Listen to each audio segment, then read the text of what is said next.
Right breaking చూస్తున్నాం. Hyderabad గచ్చిబౌలిలోని US consulate వద్ద tension వాతావరణం నెలకొంది.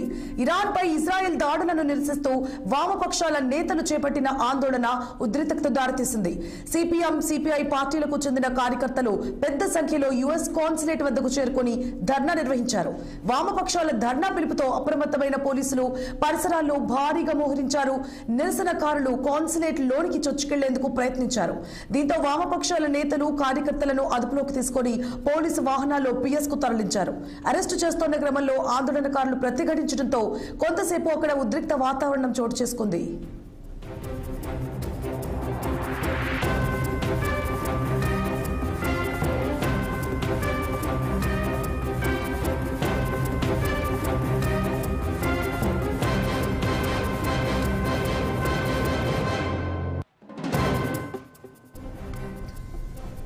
రైట్, ఇక హైదరాబాద్ గచ్చిబౌలిలోని యుఎస్ కాన్సులేట్ వద్ద టెన్షన్ వాతావరణం నెలకొంది.